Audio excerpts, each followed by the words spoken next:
the Honorable, the Chief Justice and the Associate Justices of the Supreme Court of the United States. Oyez, oyez, oyez. All persons having business before the Honorable, the Supreme Court of the United States, are admonished to draw near and give their attention, for the court is now sitting. God save the United States and this honorable court. We'll hear argument this morning in number 00836, George W. Bush versus the Palm Beach County Canvassing Board. Mr. Olson. And may it please the court. 2 weeks after the November 7 presidential election, the Florida Supreme Court overturned and materially rewrote portions of the carefully formulated set of laws enacted by Florida's legislature to govern the conduct of that election and the determination of controversies with respect to who prevailed on November 7th. These laws had been formulated by the Florida legislature pursuant to an express delegation of authority to it by the United States Constitution. The election code that the Florida legislature developed conformed to Title III, Section 5 of the United States Code. That provision invites states to devise rules in advance of an election to govern the counting of votes and the settling of election controversies. Well, Mr. Olson, isn't Section 5 sort of a safe harbor provision for states? And do you think that it gives some independent right of a candidate to overturn a Florida decision based on that section? We do, Justice O'Connor. It is a safe harbor, but it's more than that. Section 5 of Title III needs to be construed in connection with the history that brought it forth. Yes, but I would have thought it was a section designed in the case some election contest ends up before the Congress.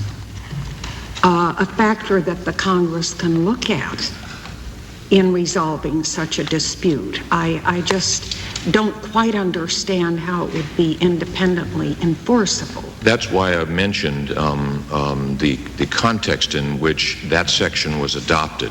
In light of the extreme controversy that was faced by this country as a result of the 1876 election.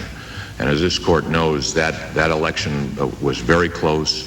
It led to controversy, contests, discord. Congress was very much concerned about the possibility of that happening again. And what they did was, and it's typical of grant and aid programs, they said, if you run a clean shop down there, we'll give you a bonus. And if you don't, well, you take your chances with everybody else.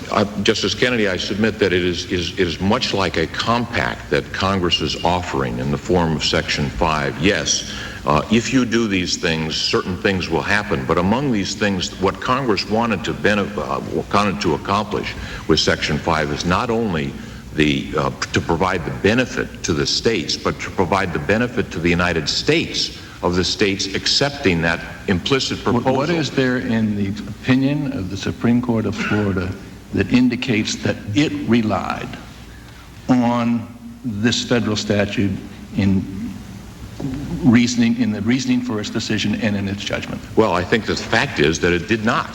What it did was it disregarded the compact when the state adopted a code of ethics or code of election procedures to govern the election and the determination of disputes pursuant to the election. It brought itself into that safe harbor and guaranteed to the voters and the candidates in that state that the controversy and turmoil that infected this country after the 1876... Well, but we're looking for a federal issue. And I thought that you might have argued that the Secretary of State was instructed by the Supreme Court not to jeopardize the state's chances, and it cited 3 U.S.C. sections 1 through 10. And so if the state Supreme Court relied on a federal issue or a federal background principle and got it wrong, then you can be here. Well, I certainly agree that it mentioned those provisions. I was simply saying that it blew past the important provisions of Section 5 and the benefits that Section 5 gives to the states, to the voters in that state, and to the people running for office in that state. That is to say that if the rules are complied with, if disputes are resolved according to the rules that are set forth, then not only will the electors chosen by the voters in that state be given conclusive effect at the time they are counted by Congress, but we will not have the controversy, dispute, and chaos that's been taking place in Florida since then. Suppose a less controversial federal benefit scheme. Let's say the scheme that says states can get highway funds if they hold their highway speeds to a certain level. All right. And suppose you have a state Supreme Court that, in your view, unreasonably interprets a state statute as not holding the highway speed to the level required in order to get the benefit of that safe harbor.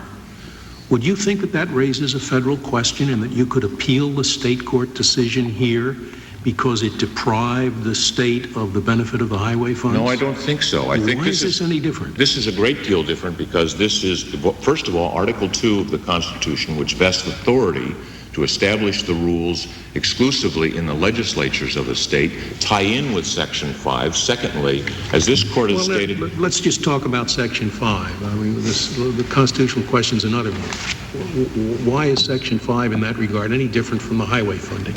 I think it can't be divorced from Article 2 of the Constitution because it's a part of a plan for the vesting in the legislatures of a state, and Section 5 implements Article 2 in the sense that it provides a benefit not just to the state, but to the voters. But just talk about the statutory issue. I assume that if we worked long enough with Justice Scalia's hypothetical, we could find a case where a court adjudicated with reference to the federal principle and got the federal principle wrong. Did the Indiana versus Brand, that kind of thing. Did that happen here? Well, I think that the state did not pay, the state Supreme Court did not pay much attention to the federal statute. It was obviously aware of it. It did get the federal Well, then principle. there's no federal constitutional issue here. Well, there is a federal... Pardon me, statutory. Well, we believe that there is, Justice Kennedy, because although the state recognized it, it blew right past it. The state legislature adopted the code that the Section 5 of Article 3 of Title 3 invited it to do. The state Supreme Court, which had no right under the Constitution, but I can't divorce the constitutional provision from Section 5, then overturned the plan that the state enacted through its legislature to make sure that what happened down in Florida was not going to happen. And so what the state Supreme Court did, knowing full well that these provisions existed, overturned the carefully enacted plan by Florida. Mr. Olson, do you think that Congress, when it passed 3 U.S., intended that there would be any judicial involvement with it? I mean, it seems to me it can just as easily be read as a direction to Congress saying what we're going to do when these electoral votes are presented to us for counting. I think that it wasn't directed to Congress, but it seems to me that in the context in which it was adopted and the promise that it afforded, that the conclusive effect would be given to the state selection of electors, that it is a somewhat empty remedy, and it doesn't accomplish Congress's objectives if it cannot be enforced when an agency of the state government steps in, as the Florida Supreme Court did here, and overturn the plan by which the Florida legislature carefully set forth a program so that disputes could be resolved and we wouldn't have the controversy, conflict, and chaos that we submitted exists today in Florida. Your submission is based on the premise that the Florida court overturned something that the statute had done. Is it not arguable, at least, that all they did was fill gaps that had not been addressed before? Justice Stevens, I don't think that in this case that's even remotely arguable. What the state Supreme Court did is take a set of timetables, a set of provisions that... Yes, and the first one was the mandatory. Is it your view still that the shall date controls in all respect? No, not necessarily. The 102, there's the two provisions are section 102.111 and 102.112. Right. 111 contains the shall date, 102 contains the may date. Correct. Both of those statutes, both of those provisions say that the returns must be or shall be filed by a certain deadline. The shall and the may provisions simply can relate to the possible remedy. We submit that under either interpretation, the Secretary of State of Florida either must or shall ignore those returns or may set those aside in her discretion. Does that Either mean way, if there were an act of God that prevented the returns from being filed, that she would have discretion either to accept or reject the returns? yes, I believe She that would that- have discretion. that- Would she be compelled in that event to accept the returns? I don't think so. She took the position. She has the total discretion either to accept or reject. Is there any circumstance in which she would be compelled to accept a late return? I don't know of any, and I haven't thought of any, Justice Stevens. Well, you're arguing in effect that it's a mandatory deadline. I wonder if you really mean it's mandatory. Well, the problem is that what we're saying is that either it's mandatory, in which case she could not accept them. But you don't know whether it's mandatory or Well, not. the Florida Supreme Court and what the Circuit Court did in that case is said that it wasn't, and we'll accept this for purposes of this argument, that it wasn't altogether. Yeah, but one of the things that's of interest to me is the extent to which you say there was a change in the law. It seems to me that in order to answer that question, you have to know what your view of the law was before this all happened. Well, I think that we can answer that this way, is that whether it was shall ignore or may ignore, it was not must accept. Under any circumstance, it was not must. Under no circumstances was it must accept. Now, the second... Even an act of God or fraud? I don't believe so, Justice Stevens. Is it the law in Florida, like as in most states and in the federal government, that when official has discretion, may accept or may not accept, that has to be exercised within the limits of reason? Yes, there was an Right. abuse. Well, then isn't it possible that when the court says she must accept under certain circumstances, what they mean is outside those circumstances, given the circumstances here, it would be unreasonable to refuse? Well, what the court did was so constrain those circumstances virtually to make them non-existent. All right, so then what you're arguing about is a determination by the State Court of Florida as to what the circumstances are under state law where the action of a state official would or would not be reasonable. I think that yes, but I think it has to be looked at in the context in which that was done, when the state Supreme Court so constrained and says in its opinion, shall accept these late returns until 5 p.m. on November 26th, and in the context there was no discretion left for the Secretary of State at all. Mr. But Olson, also, may I ask you, because you've been skipping over what I thought was a key piece of the Florida legislation. The Florida Supreme Court said there's the deadline, and that conflicts with another provision of this law, the provision that says there shall be, under certain circumstances, recounts. And then there's a rather detailed description of the process that's necessary. The timeline for when you can ask a recount is on the 6th day. up to. Yeah, up to. And it would be impossible in a populous county to, in one day, do what the statute instructs must be done when there's a recount. The Florida Supreme Court said, it said right in its opinion, there's two conflicts. And the first one they mentioned straight out on page 21A of your appendix is that there has to be a reconciliation between this, yes, there can be recounts, and yes, there's a deadline. So they are trying to reconcile two provisions. The first part of the recount provision to which you're referring, Justice Ginsburg, says may conduct a recount under certain circumstances after the sampling part of that process is taken. If it's taken in the county canvassing board's discretion, then under certain circumstances it is supposed to go forward with a more fulsome process. But the legislature, being fully aware of the recount provisions and the importance of This ties in with the protest period for the election, which overlaps the recount provisions and the contest provision for the election, and the fact that all of this has to be done in the context of a presidential election. Under any other kind of election, these things wouldn't be nearly as important, but we have very important timetables, and as this court has said, a presidential election is so important to the rest of the nation, and there's such a high federal interest in accomplishing these things in the right way. What the Florida legislature did is balance the protest period, the recount period with the contest period, and state that there shall be certain deadlines before which certain things need to be done and after which. So what those two statutes say is that there may be a recount, but that there shall be compliance with the time deadline. It also says that... But that's something that one could certainly argue. My problem is one could also argue what the Florida Supreme Court said, and I do not know of any case where we have impugned a state Supreme Court the way you are doing in this case. I mean, in case after case we have said we owe the highest respect to what the state says, state Supreme Court says, is this a state's law. And this is a very unusual situation, Justice Ginsburg, because it is in the context of a presidential election, and it is in the context of federal rights.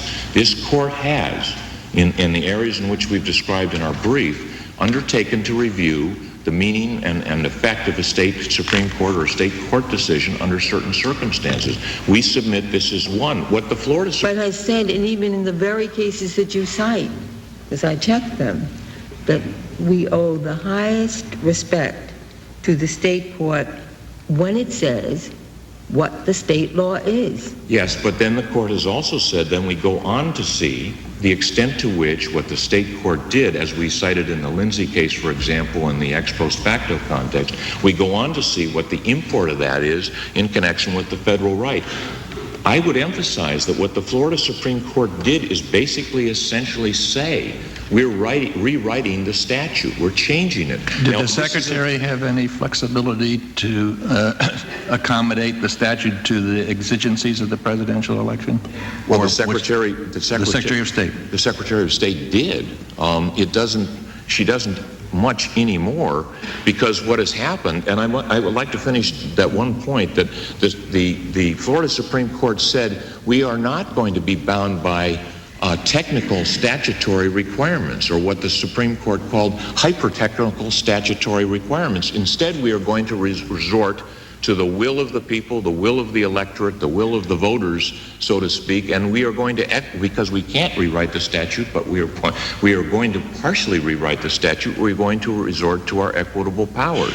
And among the things that the court did, and there are a range of them, as I have indicated, they took away the discretion of the Secretary and instructed her to accept these manual recount returns. Mr. Wilson, on the equitable powers, they were doing that in setting a new deadline. And I don't think you would argue the case would have been more acceptable if there had been no deadline. No, it wouldn't have been. But on the fight between may and shall, they relied on 4 traditional canons of statutory construction and not equity at all. They recited 4 canons of statutory construction, Justice Stevens, but when they said they used those canons of statutory construction to say that the words may and shall mean shall not. That is not a reasonable exercise of statutory construction. I think it's relatively obvious that what the Supreme Court did is exactly what Section 5 of Article 3 intends not to happen. Change the rules. I don't read their opinion that way, Mr. Olson. It seems to me that the portion of their opinion dealing with statutory construction ends with the conclusion that the Secretary has discretion. The portion of the opinion employing the canons of construction does not place any limits upon the Secretary's discretion. Well, yes, but I agree with that up to a point. But then it says that she must accept these returns that are after the deadline. That was not on the basis of any canons of statutory construction. That was on the basis of the state's constitution. Well, that's right.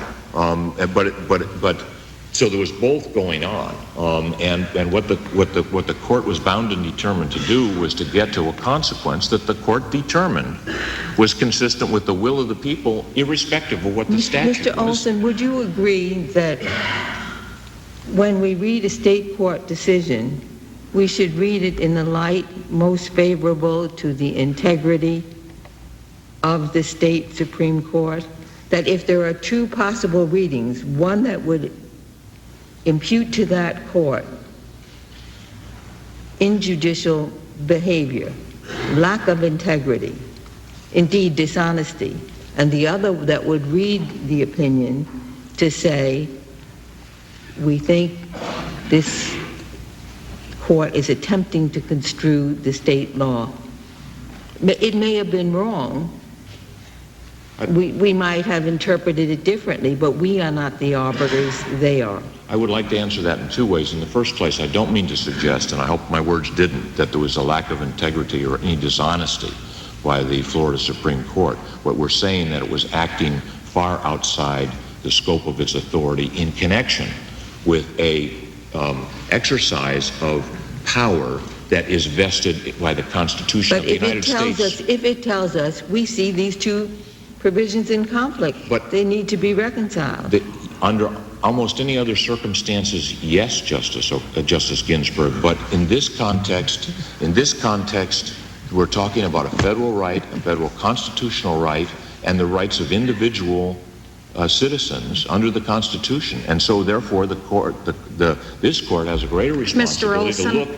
I'd like to get focused a little more on this same area. If it were purely a matter of state law, I suppose we normally would leave it alone where the state Supreme Court found it. And so you probably have to persuade us there's some issue of federal law here.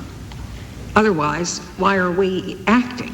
Yes. And are you relying in that regard on Title II? I mean, would you like to Article 2, would you like to characterize the federal issue that you think governs this? We are very definitely relying on Article 2 of the Constitution. The framers of the Constitution debated long and hard. It was one of the longest debates that took place during the formation of the Constitution.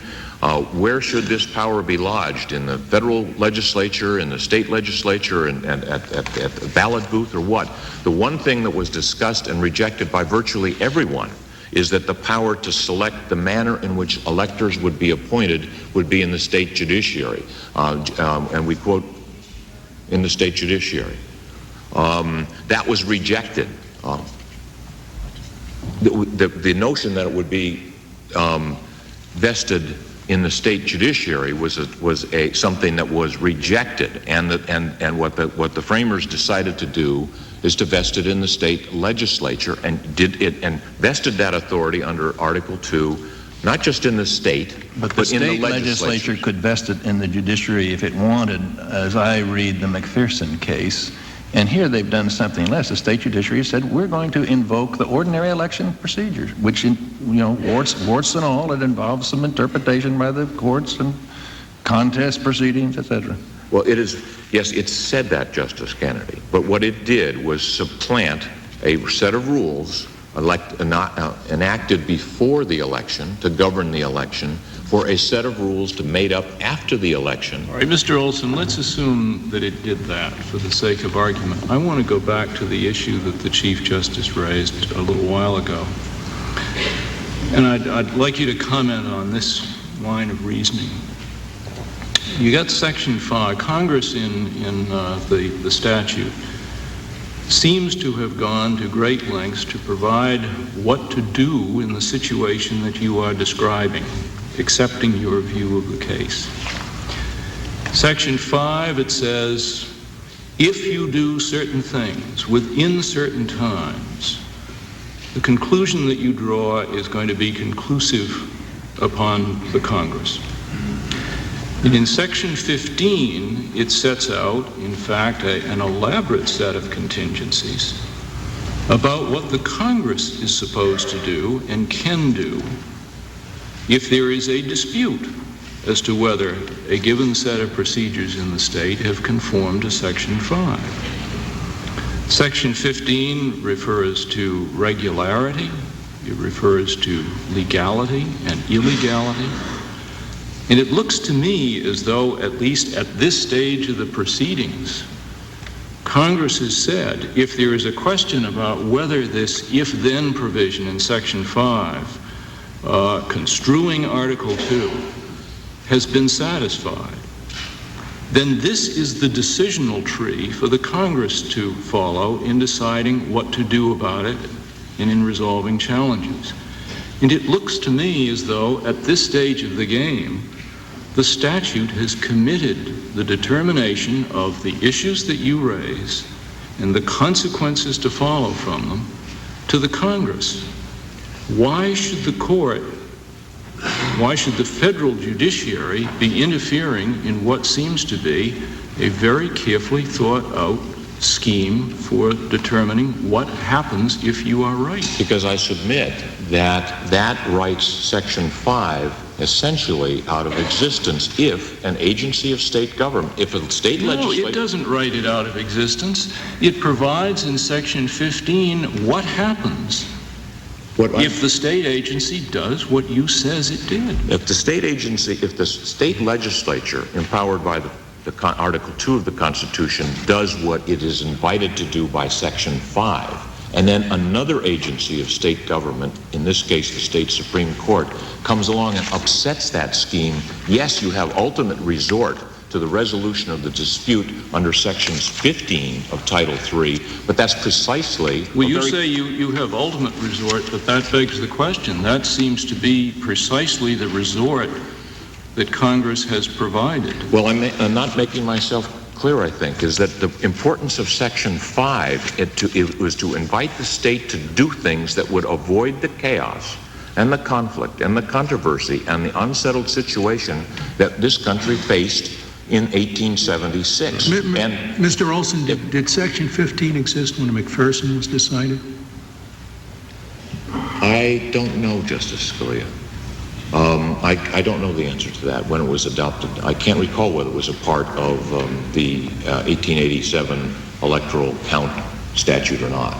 I can probably answer that that would make a difference, wouldn't it? Well, it seems to me it wouldn't make a difference because of this. It might, yes, it certainly might make a difference one way, but it still wouldn't make a difference because our concept here, and I think it's quite a rational and actually the only explanation for how you can put these provisions together, Article 2 and Section 5, and Congress's desire to avoid the very controversy, chaos, conflict, which even the... But Section 15 assumes that there is controversy and chaos. Yes. And Section 15 isn't providing for challenges except in situations perhaps exactly like this one. But that's what the country, what essentially Section 15, although it modifies it and structures it somewhat, was still the situation that Congress was facing in 1876 when it was dealing with the Hayes-Tilden election. Right. And by the time it got there were dueling slates of electors, there were buying, there were exchanges and a lot of things that everyone felt was very destructive to the country. But Congress had to face the constitutional fact that under Article 2, it could not, or its understanding was certainly, that it could not mandate certain state procedures. Article 2 did say the legislature shall decide what they are. Correct. So the most that Congress could do in providing for a more orderly resolution of what happened in Hayes-Tilden was to do what it did in Section 5, and that is to say, if you do certain things, you can depend upon the results, recognizing that the state might not do those things. And it then provided, or at least at the present time it is provided in Section 15, that if you don't do those things, there is a sequence of issues that can be raised to be decided by the Congress. If Congress wanted this court to get into the issue at this stage, it seems passing strange to me that despite all the elaborateness of Section 15, there wouldn't have been some mention of federal litigation preceding the Section 15 proceeding. I think it's a very important point, and let me make it, that Congress did say if you do these things, certain consequences will flow from it. Florida did these things. And we submit that the courts are here to protect the benefit of the bargain that Florida made when it responded to that invitation. Well, and because we have to separate your statutory argument from your constitutional argument.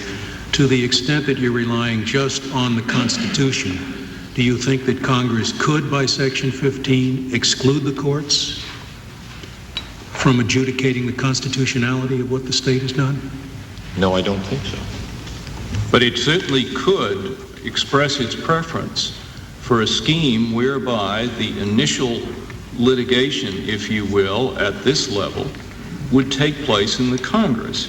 To acknowledge that is not to say that the issue is justiciable or that this court has somehow been necessarily excluded from the process for all time. It is simply to say that the first line of litigation at the federal level seems, under the statute, to be Congress and not the court. Isn't that a fair reading of 15?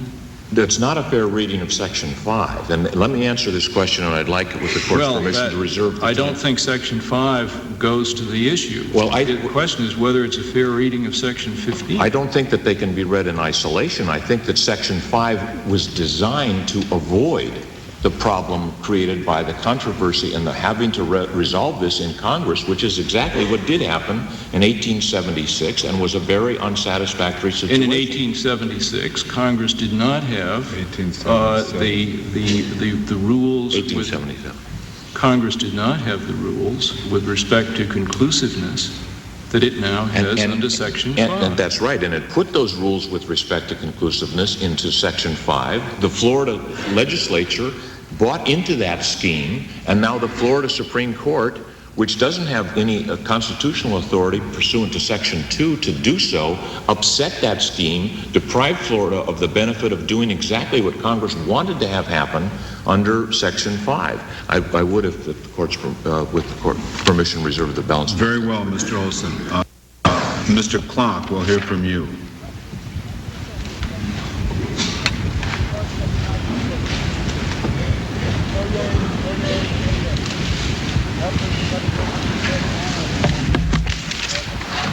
Mr. Chief Justice, and may it please the court, our argument is simply addressed to issues having to do with Florida law, and the point being raised by the Secretary is this, that the law in the state of Florida on November 7 was changed by the Supreme Court of Florida's decision on November 21.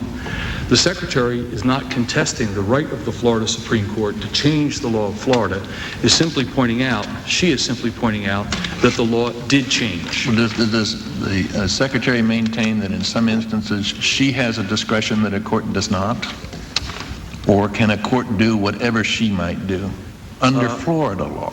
Under Florida law, she has certain discretion that I think a court probably does not have in the protest period, Justice Kennedy, and that would be that she had the discretion to decide whether or not returns could be permitted after that seventh day. And indeed, that's based on two things that we have in the record. One is an opinion that was issued by the Division of Elections that talks about the circumstances in which the Secretary would exercise discretion. And the second is the letter that the Secretary sent to the 3 or 4 canvassing boards that requested an extension of time after the 14th deadline had passed. She sent a letter out. She said, please indicate to me whether or not you intend to file returns after the deadline, and if you do, what the reasons are. She collected a set of criteria, she applied the criteria, and then sent a letter back. And what she did, Justice Kennedy, in the case of the division's letter, the opinion, which of course is binding under Florida law on elections officials who receive them, the division had said that there were certain circumstances such as acts of God, hurricanes, and that kind of thing where the discretion would be exercised. When she came up with her additional reasons for considering whether or not she would exercise her discretion, she indicated a number of them, which are also contained within the record. It's at the Joint Appendix at 21. She indicated where there was a result of voter fraud, where there's a substantial... She said she would exercise her discretion. Did she say she would have to exercise her discretion in those conditions? I think she would have to exercise her discretion, The court sir. could compel her to. Yes, sir. Do you think that was clear before the opinion of the Supreme Court in this case? Yes, sir. Let me just ask one general question for your comment on whether it's a change in the law. To what extent, in your view, did the Supreme Court of Florida consider itself bound by either prior precedent or the Constitution of the state which pre-existed? In terms of handing down this decision? In terms of the particular result it reached in this case. I believe the Supreme Court of Florida was looking at its law in terms of articulating the law that it wanted to have then and on a going forward basis. I mean, what it did, and obviously, since it's the chief court of the state, it has the right to do whatever it wishes to do with respect to Florida law, only bound by whatever separation of powers. Do you think they thought their decision was dictated either by prior precedent or by the Constitution of the state? I don't know, Your Honor, I don't know whether they thought that or not, but that's not what the opinion says. As a matter of fact, the opinion is pretty clear. They start out by talking about statutory construction, and they hinge everything on the use of the word interpret, and then they sort of turn the word interpret to a use that it's not intended to be. But then when they get to the point of designing the rule of law they're going to go forward on, they don't talk about interpreting the statute. They then go and base it on principles of equity and the Florida Constitution. And indeed, what they end up with, Your Honor, is this statement with respect to the discretion that the Secretary is left with, and that is this, and it's on 35 of the Joint Appendix. We conclude that consistent with Florida's election scheme, the Secretary may reject a board's, that's the canvassing board's, amended returns only if the returns are submitted so late that their inclusion will preclude a candidate from contesting certification or preclude Florida voters from participating fully in the federal electoral process. Now, Your Honor, there's no way... I understand. Your position is that was entirely new. Yes, sir. And I'm just wondering, therefore, your submission is that it was not dictated by the Constitution or by prior precedent. No, Your Honor. Well, I thought you said a moment ago that the Florida court did rely on their Florida Constitution. There's a section of their opinion that's devoted to that. Your Honor, in devising their remedy, they referred to the Florida Constitution, but the issue that we're here on, as I understand it, sir, is whether or not the law changed. There's no question that they have a right to do what they did. The only difference is whether... I think perhaps another statement of the issue is, to what extent did the Florida Supreme Court, in construing the statute, rely on more general provisions of the Florida Constitution, which they cited in their opinion? I think they did rely, in creating the remedy, on the Florida Constitution. I believe they created a right that had not previously been seen there, which they have a right to do. But, Mr. Chief Justice, the issue again is whether or not the law that they articulated on November 21 is different than the law that existed on November 7, and how the Secretary of State, in exercising her discretion, was to divine the standard that would be established on November 21. Your position is, so long as it's different, it violates Section 5, and therefore we have a right to step in. Well, Justice Scalia, we have not addressed the federal issues because, I mean, we're in a situation where you have... Well, this is a federal court. What are you here for if you're not addressing the federal court? I apologize. But we have the Secretary of State here, we have the Attorney General here, and the legislature has filed by amicus, and of course the state has not appeared. So it's a little unusual. We haven't addressed those issues, but to answer your question, yes, sir. Can you tell me, on when this petition was filed here, the Secretary had not certified anybody the winner. And now the Secretary has certified a winner. And therefore, I guess whether we win, whether your side, the side you're supporting, wins or loses, it doesn't change that. And I guess that's moot. Well, but my question is there any respect in which this really makes a difference, this case? How I'm thinking if it does make a difference in numbers of vote, is that kind of thing ripe for us to decide now? How could it make a difference? What's the consequence of our going one way or the other now in this case? Your Honor, it makes an enormous difference because the relief that has been requested would be for the court to determine that the law in effect at the time of the election was that manual recounting of ballots would not be permitted to address voter error, which I think has been extensively We briefed. don't have, well, suppose they won, and the relief was, suppose your side won, and the relief was, fine, it should have been certified on November 14th or 18th instead of November 26th. Now, what's the consequence of that? Well, just that. Forgetting what the reasoning is. Is there a consequence that flows from that is real, adverse, significant, concrete, that we could predict now as opposed to speculating? The only immediate result would be that you would have a margin that was, instead of being 536 votes, would be 900 and some odd votes, and it would only be added to as a result of whatever was added by the overseas ballots. And then this case is said, we've said, a claim is not ripe if it rests upon contingent future events that may not occur as anticipated, or indeed may not occur at all.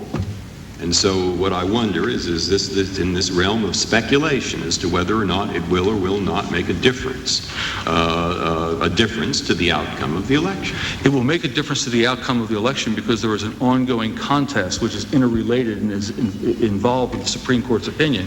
And of course, because the Supreme Court of Florida, in coming up with the remedy that they came up with, completely changed the period of time from a relatively short period of time, 7 days for a protest, and a much longer period for a contest, we now have a situation where there's 19 days for the protest and 16 days for the contest. Well, it's too late to lengthen the time for the contest. I mean, to the extent that they've shortened the contest time, that's water over the dam by now, isn't it? Yes, Justice Scalia, but the issue here, I'm sorry. Is it not the case that if the votes are as they have been shown to be under the Florida Supreme Court's opinion, the race is much closer, and therefore some counties under Florida law would conduct recounts that otherwise would not conduct recounts? Doesn't whether a recount is conducted depend upon how likely it is that the recount is going to change the outcome?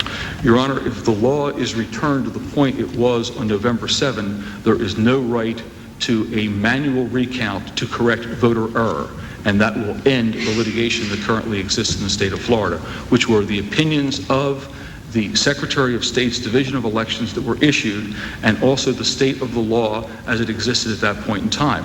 The record shows very clearly that there is no dispute that there were any problems with voting machines or any of the tabulation problems with voting machines. It was simply when they went through the process of what is, Justice Ginsburg, a discretionary right to a manual recount, not a mandatory one. When they went into that and did the test, each of those canvassing boards did not find any problem with a mechanical problem. It was simply a problem in terms of voter error. The Secretary took the... Never mind. Thank you. Thank you, Mr. Clark. Mr. Hancock, we'll hear from you.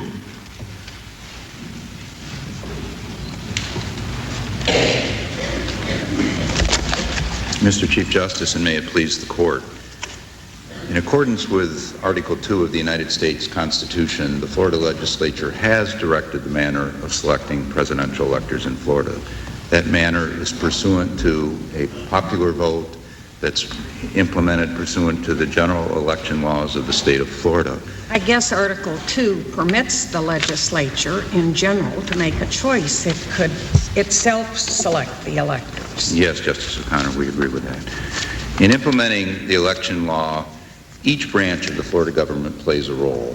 For example, the judiciary, or the executive branch of our government, has not found itself bound by the hyper-technical requirements of the election law.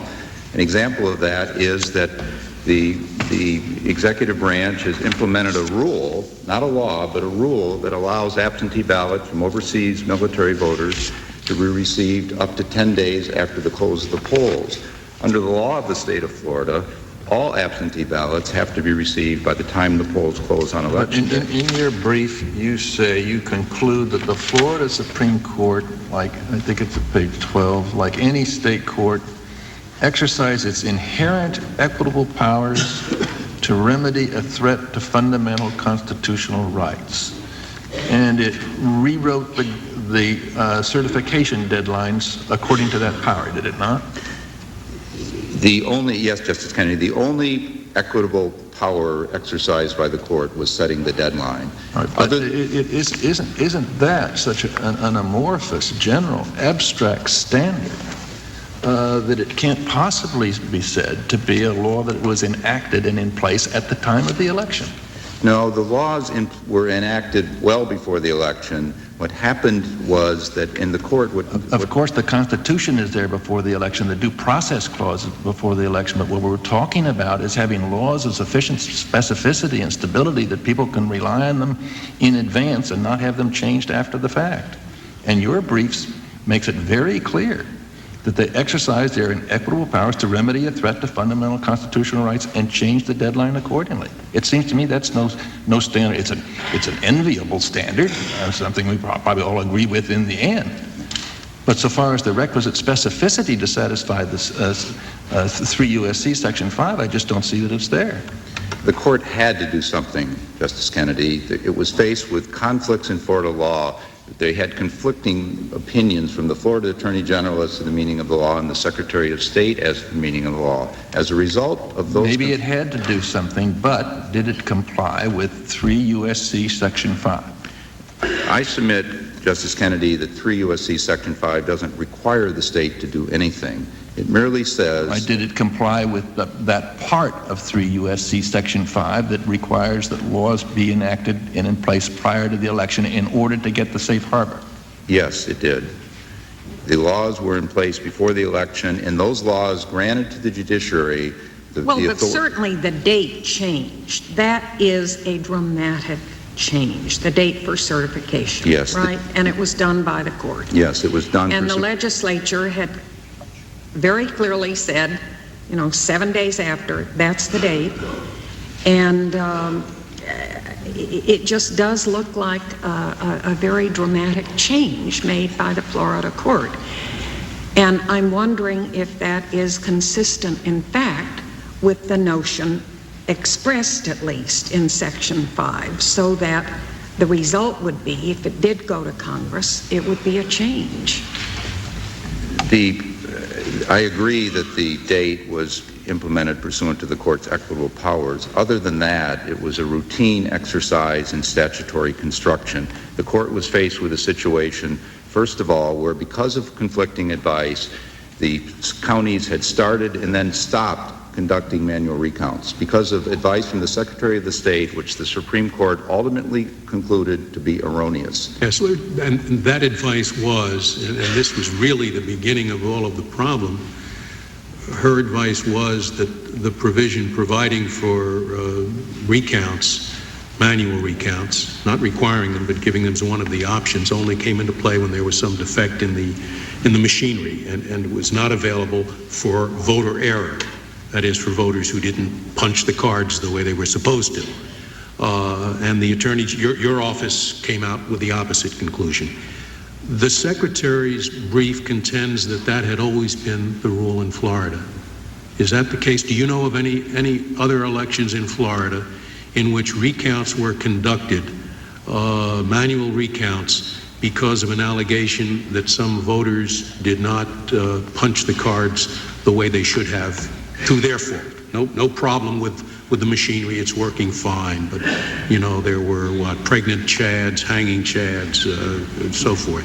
No. Did it ever happen before? I'm not aware of it ever happening before, but I can say that the Supreme Court of Florida for 100 years has put a duty on election officials to discern the intent of the voter. And while the Secretary of the State refers to it as voter error, when the ballot is punched, that's under the laws of the state of Florida, as interpreted by the Supreme Court, that voter has cast the ballot, even if the Chad did not completely So is it your position that any interpretation the Supreme Court of Florida makes to implement the will of the people is never a new law? The Supreme, yes, I can't say ever, but I say that on the case before the court, all that was before the court was ordinary statutory construction, which must be, the result of it, whether this court would agree with it or disagree with it, must be respected by this court. That's Mr. the very Hancock, foundation of federalism. Are you relying on the Florida Supreme Court statement at least twice in its opinion? Now I looked at the page to which Mr. Clark referred, page 37A. It says for the second time that the section governing manual recounts appears to conflict with the sections that set a deadline, and it's reconciling that conflict. Yes, whether it was wrong or right, that's what it said its mission was, and that's what it did. Yes, both in words and in operation, the statutes could not work together because of the time for requesting manual recounts, the extent of the job of manual recounts. What is the section that requires manual recounts? It's 102.166 authorizes manual recounts.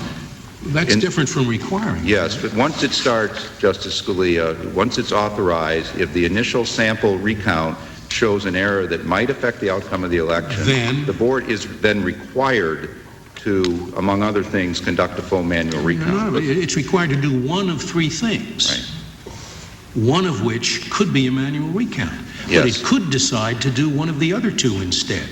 Yes, the problem faced by the county... So there is, I mean, the court says that there's a requirement of a manual recount, but I don't see anything in the text of the statute that requires a manual recount. The statute requires that the election officials attempt to discern the cause of the error. Here, the cause of the error was that, in these counties, was that the machines were not able to read ballots. 10,000 ballots in Palm Beach County, the machine did not read as including a vote for president. That was the issue. So the solution to that was not the machines, even when they're operating properly, would not read these ballots. So what was left to the county canvassing boards then was to do the full manual recount. And the language of that statute, again, says they shall do a full manual recount in those circumstances. Mr. Well, Hancock. it says that the board may authorize the manual recount. It doesn't require it. No, but if it does authorize it, then it tells it how to do it and says they shall appoint as many counting teams as necessary, presumably as necessary to do it within the time limit. Yes, Justice O'Connor, but again, these under the law, these requests can be made up to the time of canvassing. That means up to 6 or 7 days. And also, even in the number of ballots at issue here are between 650,000 in Palm Beach County and also 900,000, up to 900,000 in Broward County. Well, if that is a statutory problem, the court's resolution didn't really solve it, did it? Because even with her extended time period, the same statutory problem exists. There still isn't enough time under the extended deadlines for some of these counties that have an enormous number of votes to conduct a manual recount. Isn't that right? Well, let me... I mean, to resolve a supposed conflict in the statute in a manner that leaves in place the same problem that existed before, it seems to me not a real resolution of the statutory problem. Well, the Supreme Court tried to blend it all together to make it work, Justice Scalia, and again, it came up with a solution. The Secretary of State's argument here is based on the Secretary of State herself recognized that she had the discretion under Florida law to accept returns filed outside of that 7-day deadline. A breakdown of the machines, in her view, would justify late returns. A failure of the machines to read ballots would not justify late filed returns. The Supreme Court said that the legal standard she was using was wrong. That we submit that decision of the Supreme Court is the law in the state of Florida. I'm going to extend your time 2 minutes, Mr. Hancock, because you haven't had a chance to say a lot yet. Well, I will. I don't need the extension of time, Your Honor. If there's no other questions, I will stop. Thank you. Thank you. Mr. Tribe, we'll hear from you.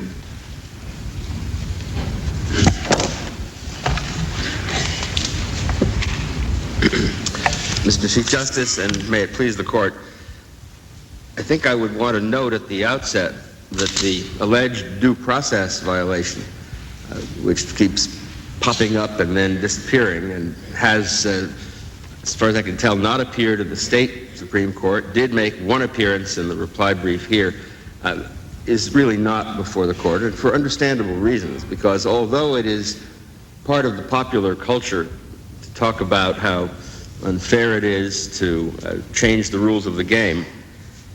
I think that misses the point when the game is over, and when it's over in a kind of photo finish that leaves people unsure who won. And then the question is, how do you develop greater certainty?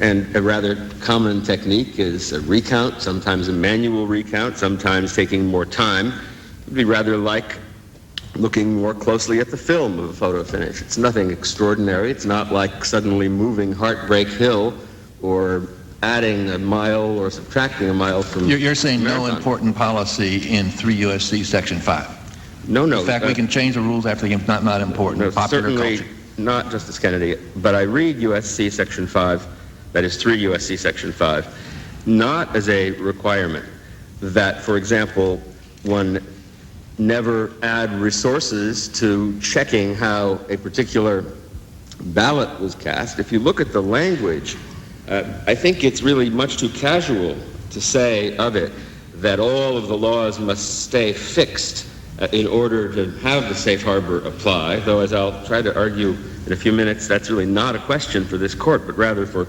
Congress. But the language of Section 5 is that, and I'll just read what I think are the key words. If a state... Can you tell us where you're reading from? Actually, I'm just reading from a copy of the U.S. Code, 3 U.S.C. Section 5, not from the page I can identify. It's in the appendix to the petitioner's brief, I'm sure, isn't it? Yes, although I'm afraid I don't have it in front of me. Page 3A of the blue brief. Thank you, Justice Souter. Page 3A of the blue brief, I am reliably informed. So if any state... That won't get you an extra 2 minutes. Well, I tried. If any state shall have provided, and then it says by laws enacted prior to the day fixed for the appointment of the electors, a fancy way of saying election day, for the final determination of any controversy or contest about the appointment of electors, and here's the key phrase, I think, by judicial or other methods or procedures, at least 6 days before the time fixed for the meeting of the electors, that means in our situation December 12, then the final determination shall be conclusive and govern the counting in Congress. Now the question for Congress, I suppose, would be, though I don't see how this court could get into that question at this stage, but the question would be, is a particular change extending a deadline for exigent circumstances because a recount has been authorized, a change in the judicial or methods of procedures for resolving the contest? Let me ask you just a moment. Mr. You say you don't think this statute permits this court to get into the matter at this time. Are you suggesting there could be any judicial review of a decision by the Congress to count one set of electoral votes? No, I don't think so, Mr. Chief Justice. It's just that I don't trust my own imagination to have exhausted all possibilities. For example, in the case in, I think it was 1890, in Fitzgerald v. Green, when this court held that only states can punish fraudulent voting for presidential electors, it got into the act sort of obliquely and at an angle, and that had a bearing on the question of how the presidential electoral slate might be composed, but it certainly didn't get into this. No, it certainly was quite different from this hypothetical. No, that's certainly right. You suggest in your reply brief that it is not, I think you said it's not self-evident that the Florida legislature at this time has the right to appoint any slate of delegates because the Congress has set the date and the date is the general election day. If that is so, doesn't this mean that when we think about justiciability, we must be very careful to preserve the role of the court? You have said that or suggested here on the page in your reply brief, that the Florida legislature now has no role. You are now suggesting that this court has no role. That means the Supreme Court of Florida is it, so far as judicial interpretation of the consequences of 3 U.S.C. Section 5. Well, Justice Kennedy, first of all, I do want to be clear that in our view, the question of whether and when and how the Florida legislature can enter the picture is in no way presented here. That paragraph was intended to suggest that it's not obvious that the views of some that there's no problem is right. Secondly, if it were the case that the Florida legislature could not simply decide, well, we're tired of all this counting, we're moving in, and that this court cannot decide whether the conditions of 3 U.S.C. Section 5 are met, it would then remain only for Congress to make a determination, and adding the Florida legislature would not, after all, have added an adjudication. And my point is that puts hydraulic pressure on your non-justiciability argument and makes it a very, very important argument and a critical argument in this case. Well, perhaps, Justice Kennedy, but I frankly can't see how it would affect the decision in this case. That is, after all, you have before you a judgment of the highest court of a state.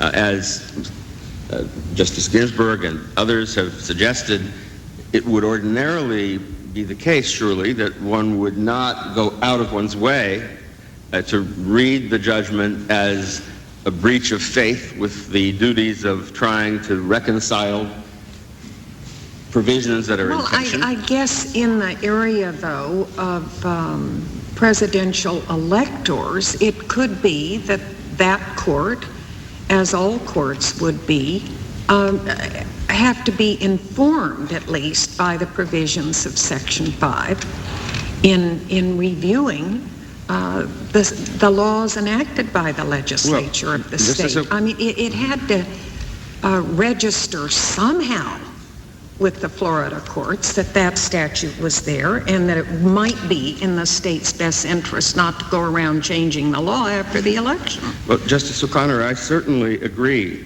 that if the Florida Supreme Court adverted to 3 U.S.C. Section 5 and, as Justice Kennedy asked earlier, got it wrong, then there would be a federal issue for this court. Would it be, I wonder, a federal issue? Is there a federal issue if the court doesn't? No.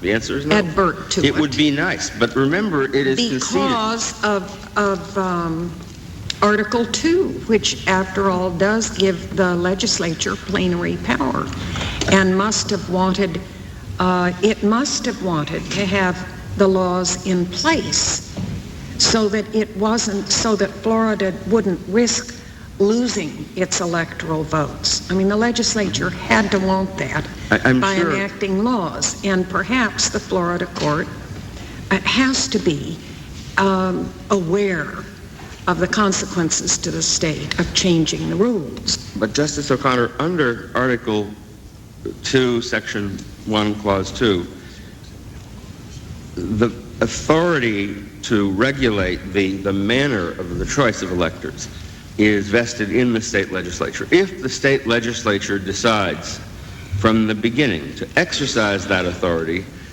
by instructing the various institutions, certainly not just the courts, the Attorney General, the Secretary of State, in very particular ways to exercise their roles in the process with a specific view of... Well, it certainly did by enacting that date. Here is the certification date. How could it have been clearer? Well, I suppose it could be a violation of Florida law if the enactment of that date is construed as a direction to a particular authority, like the Secretary of State or the state's highest court, to take certain actions in order to get the benefit of this bonus. But only a violation of federal law. I don't see how you get a... Florida law would that... Of state law, I'm sorry. Are you talking about the Florida Constitution? Well, it might have been a violation... But then you run into the Blacker case. But it seems to me that the federal question, which is really what brings us here, can only arise if 3 U.S.C. Section 5 is something other than what Mr. Olson called an invitation to the state. It can also arise under the section of the Constitution that was construed in Blacker. That's quite independent of 3 U.S. 5. Well, that's right. If one concluded that Florida had violated its duty to empower the legislature to take these regulatory steps. If one concluded that the Florida legislature had relied on the state constitution in a way that the Blacker case says it may not, in construing the statute. I think that's possible, Mr. Chief Justice, but the judgment before you doesn't provide even an inkling, I think, of proof about those matters. All we have... That's what we've been arguing. Well, it does or whether it doesn't. Well, I think we've been arguing several interrelated things. One of the things we've been arguing is whether one could, in good faith, reach the conclusion, novel as it was in some respects, as Justice O'Connor points out, that the Florida Supreme Court reached. Now, if the answer to that question was no, perhaps if there were a due process issue in this case, and if someone had a protectable interest that was injured, that would be relevant. But the federal question that makes that relevant here would arise only if one forgot that 3 U.S.C. Section 5 is all carrot and no stick. No, I don't agree with you on that, Mr. Tribe. It seems to me a federal question arises if the Florida Supreme Court, in its opinion, rather clearly says that we're using the Florida Constitution to reach the result we reach in construing the statute. And I think Blacker is a strong argument they can't do that. Well, that they can never advert to their own Constitution? I don't think so. Certainly it stands for the proposition you couldn't do it then, in those circumstances. Well, what would it be, I wonder, about the circumstances here that would say that in reconciling these provisions, which at first we were told were mandatory, then we were told they're not mandatory, they give discretion, and now we're told that the real issue is simply, did the court, in putting a boundary on that discretion, do something federally impermissible? What would it be about that sequence that would implicate? You know, if the Supreme Court of Florida simply said, in its opinion, look, these sections of the statute conflict, we've got to, under our traditional principles, resolve it one way or the other. But it doesn't say that. It goes on to say, look, in the light of the Florida Constitution and the general rights conferred there, we're construing it this way. It seems to me that as a tiebreaker, as a way of shedding light on the provisions that are in conflict, so long as it's not done in a way that conflicts with a federal mandate, they're not violating any. Mr. Tribe, I don't agree with that. I don't think that the Florida Supreme Court used the Florida Constitution as a tool of interpretation of the statute. If you look at its opinion, it's separated into various sections. The issues, legal opinion of the Division of Elections, 5, the applicable law, Romans 6, statutory ambiguity, and 7, legislative intent. That's the section where they construe the statute in view of these ambiguities and so forth. That section concludes, under this statutory scheme, the county canvassing boards are required to submit their returns to the department by 5 p.m. of the 7th day following the election. The statutes make no provision for exceptions following a manual recount. If a board fails to meet the deadline, the secretary is not required to ignore the county's returns, but rather is permitted to ignore the returns within the parameters of this statutory scheme. So what the statutory interpretation gives you is a firm termination date of December 7th and discretion in the secretary. The opinion continues. Roman 8, the right to vote.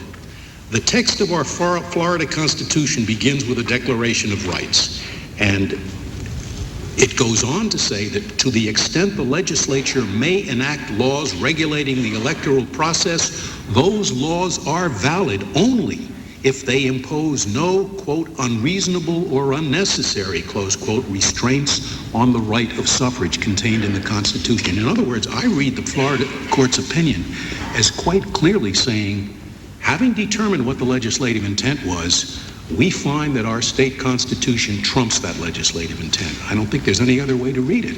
And that is a real problem, it seems to me, under Article 2, because in fact, there is no right of suffrage under Article 2. There's a right of suffrage in voting for the legislature, but Article 2 makes it very clear that the legislature can itself appoint the electors. But it seems to me that it's already been conceded that the legislature can delegate that function to the judiciary. And when Justice Kennedy asked if it can delegate the function to the judiciary, and that is what McPherson seems to suggest, then can it not delegate something less? That is, can it not give the judiciary a role of the sort that it's exercising here? After all, the legislature, and this is important, it's not true in every state, the legislature itself re-promulgates the Constitution every several years, and then it's ratified by the people. Isn't there another... No, please. Go on, that's all right. Isn't there another way of looking at what the Florida court did, and that was, in effect, to apply the statute, the interpretive criterion, that where there is any discretion for interpretation, an unconstitutional result should be avoided. And because you have here a statute, as I understand it, that regulates both federal and state recounts, that much is, I think, is clear. The only way to avoid an unconstitutional meaning of the statute so far as Florida law was concerned was to get into this constitutional concern about preserving the franchise. And that because the legislature intended one standard to cover both federal and state recounts, it therefore is valid to consider the state constitution in order to derive a general meaning that will apply to a federal as well as a state election. Can you look at it that way? I fully accept that view, Justice Souter. I would supplement it with one important point. We're not dealing here with a decision in which, within the gray area where a court could reasonably go either way, this court simply said, we don't care about these federal considerations. It, in particular, exercised its equitable powers in favor of the petitioner in order to facilitate meeting the December 12 deadline while still being able to have electoral contests. Professor. That December 12 deadline comes purely from federal law. But can you just go back to your characterization of the opinion? I think we'd all agree that given that the legislature has to select the manner, a state can't say, our Constitution selects the electors. I suppose I think that's right. All right, but thinking of this opinion, suppose the court had said, look, we reach our result based on the canons we found in Blackstone. Now, nobody's going to say they've said Blackstone selecting the electors, right?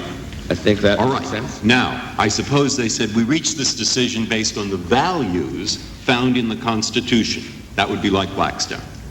I think If suppose right. they say, well, the legislature wants us to do X, but our Constitution requires us to do not X. That might be different. It might be now, different. what is it that they've done here? Well, I certainly don't think they've done the third. They did not say. I think when they underscored the presence of language that Justice Scalia read about what's mandatory, they were simply being candid about the fact that they were acting in conflict with one part of the statute, but the It's in a adjacent separate section of the opinion, Professor Tribe, that is entitled the right to vote. It is after the legislative intent section, and it says categorically, to the extent the legislature may enact laws, they're invalid. And I suggest perhaps the reason that the court did it is that however expansive the doctrine of constitutional doubt is, there is no way that it can make December 7 mean anything except December 7. I mean, they were almost constrained to use the Constitution to override the firm deadline that was explicitly set forth in the Constitution. Justice Scalia, both you and I think at one point Justice O'Connor, in pointing to the particular dates that came out differently under the approach that this court used from what would have emerged if they had looked only at 102.111, are making a mistake, with all respect. It's not as though this court promulgated a rule for the future about December 7. In commemoration of Pearl Harbor, we say December 7 is the day. No, what they did was say we have to find a date which will accommodate these conflicting statutory provisions and policies in light of what our Constitution tells us. And we surely, it would amaze, I would think amaze this court to see anyone saying that because an opinion was organized under Roman numeral headings, Professor Tribe, in such a way that... Isn't it also true, Professor Tribe, that Part 8 of the opinion relies on 4 things: the Florida Constitution, earlier Florida decisions construing statutes, an Illinois case, and a federal case. Absolutely. Not just the Illinois That's right. Constitution. And surely is it also true? Is it also true that the inability to use Section 7 depended in the Florida Supreme Court's reasoning not on the existence of the Constitution as a sole reason, but on the inability to make the December 7 date final and provide for the recounts within the times in which recounts can be called for? So that's what I'm saying is, didn't they say that the date of the 7th cannot stand, not because of the Constitution alone, but because there are other provisions in the statute that cannot be accommodated with sections with the 7th day? Exactly. Yeah. And I guess And they said that twice, and I think that's critical. If you add to that we read a decision of a state court in the light most favorable to that court and not in the light least favorable. I suppose there would be a possibility for this court to remand for clarification. But if there's 2 readings, one that's questionable, one that isn't, all of our decisions suggest that we read the one. Especially, I think, Justice Ginsburg, when the odds that these conceivable federal problems are indispensable to this result are overwhelmingly negative. That is, it's not as though one cannot explain the result this court reached in the most conventional, standard ways. And the fact that...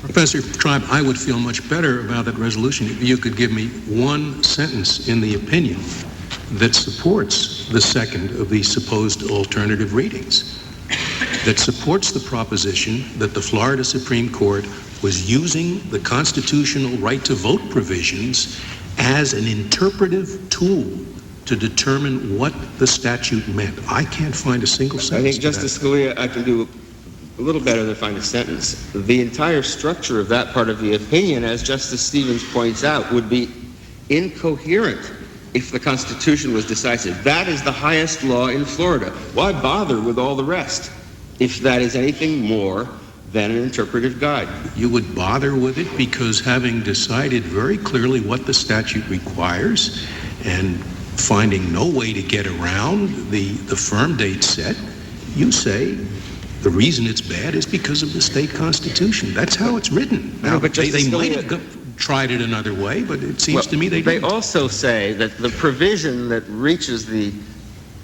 result that conflicts with the authorized recounts was written in 1951, that in 1989 they wrote a provision that unmistakably created discretion, and we haven't yet discussed this provision also created the provision that when the returns are filed late, it doesn't say throw them away, it doesn't say give them back, it says fine every member of the canvassing board $200 a day. That would be a totally crazy provision. As this opinion understands, if you were not to reach a reconciliation of this sort, this result was overdetermined under Florida law. It might be true that they said the Constitution also points this way, but there isn't a sentence in the opinion that suggests that without that constitutional argument, the result would have to be different. What is the November 26th date? Is that the 7-day date moved? Or is that some kind of a date that tries to reconcile the ultimate point after which the Secretary, in exercising her discretion, no longer has to accept the late returns? Did it move the date from the statute? Is it created a new date about this discretion? What is it? Well, it looks to me like an exercise of the Chancellor's foot, as it were, in this particular case. When I saw the date, November 26, I couldn't come up with an algorithm or a formula that would generate it, but the court was confronted with the task of drawing, as this court has recognized, what are sometimes inevitably arbitrary lines. That is, it said it was not consistent with the overall scheme of the statute to require these recounts, which had just begun, to terminate. That truly would be a promise to the ear to be broken to the hope, like a munificent bequest, Justice Jackson said. And if the paupers will. Why tell people to count if you won't count it? And if the legislature had jumped into the breach and said this same thing, would that be a new statute or new enactment under 5 U.S.C.? You see, I honestly, Justice Kennedy, I'm not sure, because the language that I quoted from 3 U.S.C. Section 5 focuses on the institutional dispute resolution arrangement that is in place. And if you look at the legislative history in the decade of hearings in the period after the Hayes-Tilden debacle, that history focused on the importance of having a fixed tribunal that you could look to, rather than one cooked up at the last moment. And indeed, what they seemed to be most afraid of was the political entry of legislators and executives at the 11th hour. There was no focus at all. But are you saying you can't tell us whether they, in the hypothetical, suppose that that would be a new enactment? Well, there certainly are no cases on the subject. The language gives me very little guidance. Since the section is addressed to Congress, neither my opinion about it nor the court's opinion is necessarily... You don't think you could tell us what you might advise the Congress if you were the counsel for the Judiciary Committee? I think I would advise the Congress that it is not a new enactment, that it is an entirely reasonable construction of an existing enactment, as to which the only alternative construction is to make it self-destruct and to make it internally contradictory. And I honestly don't think, if I were advising Congress, that I would say it's a new construction. I do think also that some people reasonably could argue the contrary. And I guess I think that this language should be interpreted, whether by a court or by Congress, in a way that gives some deference to the state government and its organs. And I think any degree of deference here is inconsistent with saying that there's been a federal violation, especially when I want to remind us all about the context. Are we going to say that this paragraph in this opinion says that Florida is in breach of Article 2 of the Constitution in general? Hard to say. I don't think so. Well, there should perhaps be some deference, though, to the concept expressed in Article 2, that it is the authority of the legislature, and some special concern about what the legislature may have said. Yes, but if the legislature is entirely happy not to completely delegate this power to the courts, which Article 2 would permit, but rather to allow the courts to exercise a somewhat more flexible role than the one that the critic of this opinion would be embracing, that's within the power of the legislature of Florida. But who would have thought that the legislature was leaving open the date for change by the court? Who would have thought that? You just read the statute in 1989 and it says may. It says she may reject the late That doesn't returns. change the... That's not the date. No, the date is the one from which the may is measured. That is, you're supposed to get it in by 7 days later. What if you don't? Well, if you don't, she may, or she may not, reject them. Now, anybody reading that would realize that's a deadline only in a kind of Pickwickian sense. It's not a real deadline. She's got discretion. Certainly, if there's an act of God of the sort Justice Stevens asked about, Well, then the secretary came in and argued and said, yes, her discretion was, if it were an act of God or a machine breakdown, she would exercise her discretion. And it's an entirely normal exercise of judicial interpretation to say that this statute is not limited to God and machines. Professor Trump, can I ask you why you think the Florida legislature delegated to the Florida Supreme Court the authority to interpose the Florida Constitution? I mean, maybe your experience with the legislative branch is different from mine, but in my experience, they are resigned to the intervention of the courts, but have certainly never invited it. Well, I have to say my experience... What makes you think the Florida legislature affirmatively invited the Florida Supreme Court? The odd thing is that the system in Florida involves their own repromulgation of the Constitution, and their scheme with respect to the resolution of disputes over elections draws a sharp distinction between elections to their own House and Senate, which they won't trust the courts with as far as they can throw them. Those are to be resolved exclusively in the House and Senate, and all others are to be resolved in the courts under a standard that they understandably they are resigned to, but they need not be resigned to the Florida Supreme Court interposing itself with respect to federal elections. They need not be, because the Florida Constitution cannot affect it. And I just find it implausible that they really invited the Florida Supreme Court to interpose the Florida Constitution between what they enacted by statute and the ultimate result of the election. Well, I suppose if they were at all farsighted, if they looked at their own work and saw how self-contradictory it was, they might say we would want someone with the authority to reconcile these provisions to do so in the light not only of the literal language, but of the fact that they're dealing with something very important, the franchise.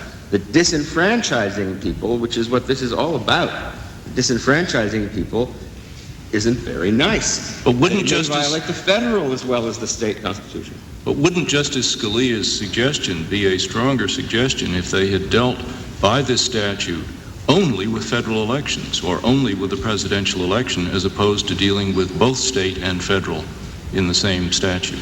Well, it's not uncommon, given the convenience of having similar regulations apply on election day, not to bifurcate. Oregon v. Mitchell, after all, confronted the nation with a problem. Right, but when they don't bifurcate, it's reasonable to suppose that they expect their statute to be construed, number one, as one statute, not as having different dates for state and federal, and number two, to be construed, so far as the state concern arises, in accordance with the state constitution.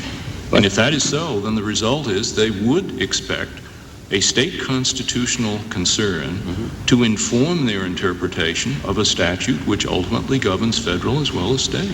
And they would recognize that when the federal election involves the presidency of the United States, with the special problems of the electoral college deadline, that they might emerge with rather different deadlines and, to some extent, a different approach for the two elections. But there are already different deadlines for federal elections, aren't there, because of the federal statute concerning overseas ballots? Yes, that's entirely true. That's going to be different anyway. And there's but that's different as a result of federal law, isn't it? Well, there is a consent decree arising out of federal law. But it wasn't the legislature's choice, it was Congress's choice that required that. In 1986, there was a congressional statute that already created that difference. Mr. Tribe, before you finish, I would like to know whether you are conceding, because some of the things you said sound like maybe you are, that the Florida legislature, under Article 2, Section 1, could say, we don't want any judicial review of anything about the manner in which we say electors should be appointed. Does the Florida legislature have the authority to cut out judicial review? No, I certainly don't think so. They cut out judicial review, and even this may not be entirely consistent with the Florida Constitution. They cut out judicial review for the election of their own members in the House and Senate. I certainly don't think they would have the authority to expel the federal judiciary from the election of senators, the state judiciary, when it says each state shall appoint electors in such manner as the legislature thereof may direct. May the legislature direct as to the Florida Supreme Court. And Florida Supreme Court, we don't want you to review whatever we do. I'm not actually clear about that, Justice Ginsburg. I've thought about it a lot. It seems to me that under Smiley v. Home, similar cases, the general principle is that the Constitution takes the state government and its arrangement as it finds it, and that when the legislature is identified, that really does not mean the legislature in some specialized capacity, as with Article 5. Now, if that's the case, and if it's therefore assumed that the legislature is surrounded with both executive and judicial authority, then a decision by the legislature to completely exclude the judiciary from any possible role, the state judiciary, it might be inconsistent with the underlying meaning of Article 2 itself. Well, could the state legislature at least now say, in light of all this confusion, we enact a law today saying this is the way electors will be selected? Well, is that open to the legislature now? I'm not sure. That's very much like my inability to answer, because I honestly have not reached a conclusion, and it's not presented by this case. I don't know whether the legislature could do the further thing of naming electors, and if it doesn't do that... Thank you, Mr. Tribe. Thank you, Mr. Chief Justice. Mr. Olson, you have 4 minutes remaining. Thank you, Mr. Chief Justice. May it please the Court. It seems to me that it's very difficult to read the Florida Supreme Court decision as saying anything else other than the Florida Constitution, in their view, in that court's view, is trumping everything else. The second paragraph of the conclusion says, because the right to vote is the preeminent right in the Declaration of Rights of the Florida Constitution, and so forth. This opinion is full of language. Wouldn't they, I suppose they'd refer to the Declaration of the Rights of Man, to the 1789, the French Revolution. I mean, the right to vote is a value in the Constitution. Are they actually saying, I didn't see it? They're saying they say the statute means one thing, but the statute's unconstitutional because the Constitution of Florida says the opposite? I didn't see that. I think that the only reasonable, fair reading of the decision is that the Florida Supreme Court felt that, and it says it over and over again, that we are going to be attempt to discern the will of the people, the will of the electorate, and discern and enhance in whatever way we possibly can the right to vote. And because of that, these provisions of the statute, which are very much quintessentially legislative, the timetables that are involved in this statute, particularly the November 14th deadline, is a part of a composite package. There's 1 week for a protest and certain recounts to the extent that they can be done, and there are 4 weeks for contests. When the Florida Supreme Court truncated, when the Florida Supreme Court expanded the protest period from 7 days to 19 days, it necessarily limited the contest period to a shorter period of time. It changed the discretion. It allowed certain things to occur that couldn't have occurred, and it justifies all of those things on the grounds that the Florida Supreme Court, the Florida Constitution, trumps those legislative concerns. So, and that's why it said we are not going to be dissuaded by hyper-technical statutory considerations. So the court was doing what this court said in the McPherson versus Blocker case that it cannot do, is allow itself to insert itself, or the Florida Constitution, above what is required by Article 2, Section 1 of the Constitution. It also seems to me quite evident in response to what Justice Kennedy was asking earlier, that there was concern about the federal statutory provision. The language to which I think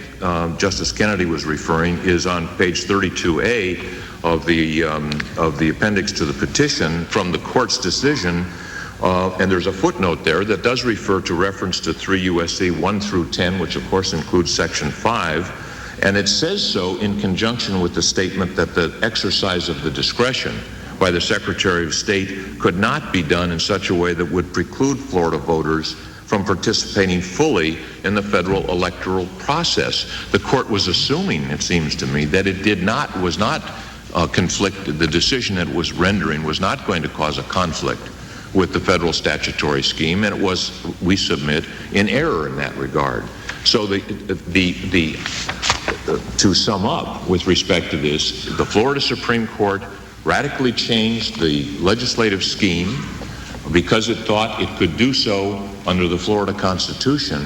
By doing so, it acted inconsistently with Article 2 of the Constitution and inconsistently with Section 5 of Title 3, and it has brought about precisely the circumstances that Section 5 of Section 3, Title 3, was designed to avoid. If I look at in the conclusion, the paragraph on page 37A, where they summarize what they said. There's nothing there about the Florida Constitution. It's only about the Florida Election Code. They say they must construe the Florida Election Code as a whole, and they point out the provisions in conflict. There's not one word in that paragraph which is anything about the Florida Constitution. The very second paragraph refers to the Florida Constitution and the rights to vote. Page 36A of the appendix to the petition. Thank you, Mr. Olson. The case is submitted. The Honorable